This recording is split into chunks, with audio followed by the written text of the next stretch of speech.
Zedekia bin Yosia menjadi raja menggantikan Konya bin Yoyakim. Nebukadnezar, raja Babel, telah mengangkat dia menjadi raja atas negeri Yehuda. Tetapi baik ia, baik pegawai-pegawainya, maupun rakyat negeri itu, tidak mendengarkan firman yang disampaikan Tuhan dengan perantaraan Nabi Yeremia. Pada suatu kali, Raja Zedekia menyuruh Yukhal bin Selemia dan Imam Zefanya bin Maasea kepada Yeremia untuk meminta, "Berdoalah hendaknya untuk kami kepada Tuhan Allah kita." Adapun pada waktu itu, Yeremia masih bebas pergi datang di tengah-tengah rakyat. Ia belum dimasukkan orang ke dalam penjara. Adapun tentara Firaun telah berangkat keluar dari Mesir. Mendengar kabar itu, maka orang-orang Kasdim yang mengepung Yerusalem angkat kaki dari Yerusalem. Lalu datanglah firman Tuhan kepada Nabi Yeremia. Bunyinya, "Beginilah firman Tuhan Allah Israel kepada Raja Yehuda yang menyuruh kamu kepadaku untuk meminta petunjuk. Harus kamu katakan begini, lihat tentara Firaun yang telah berangkat keluar untuk membantu kamu akan kembali ke negerinya, ke Mesir. Tetapi orang-orang Kasdim akan datang kembali memerangi kota ini, merebutnya dan menghanguskannya dengan api. Beginilah firman Tuhan, janganlah kamu membohongi dirimu sendiri dengan mengatakan, orang-orang Kasdim itu telah pergi untuk selamanya daripada kita.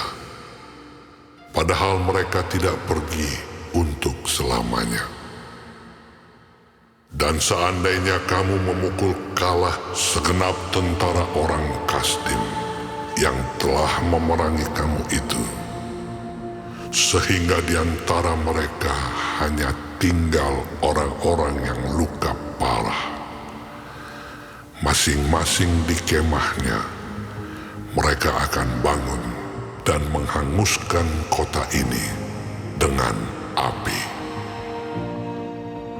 Ketika tentara orang Kasdim itu telah angkat kaki dari Yerusalem oleh karena takut kepada tentara Firaun, maka keluarlah Yeremia dari Yerusalem untuk pergi ke daerah Benyamin dengan maksud mengurus di sana pembagian warisan di antara kaum keluarga.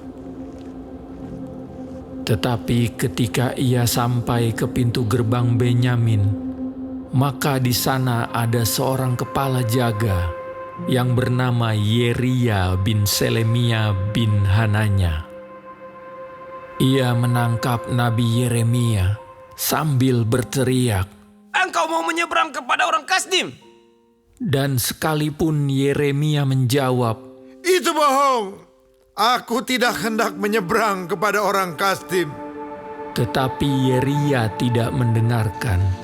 Lalu ia menangkap Yeremia dan membawanya menghadap para pemuka.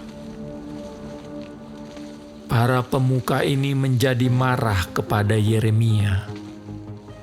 Mereka memukul dia dan memasukkannya ke dalam rumah tahanan, rumah panitera Yonatan itu.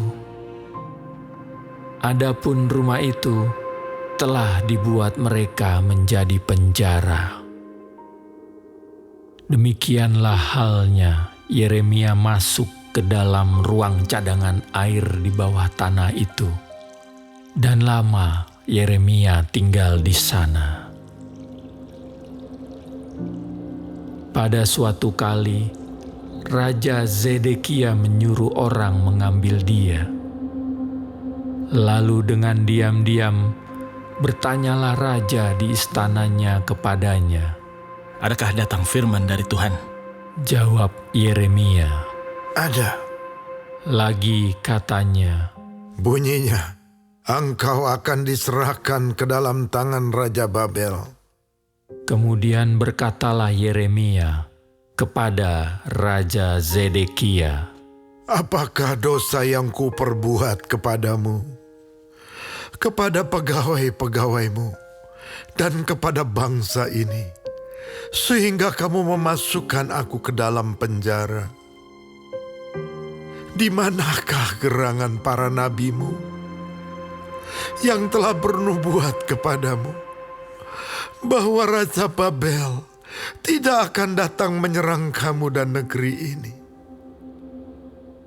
Sekarang dengarkanlah, hai Tuanku Raja, biarlah permohonanku sampai di hadapanmu. Janganlah kembalikan aku ke rumah panitera Yonatan. Nanti aku mati di sana. Raja Zedekia memberi perintah. Lalu orang menahan Yeremia di pelataran penjagaan dan memberikan setiap hari kepadanya sepotong roti dari jalan tukang roti, sampai pada waktu segala roti habis di kota itu. Demikianlah Yeremia tinggal di pelataran penjagaan itu.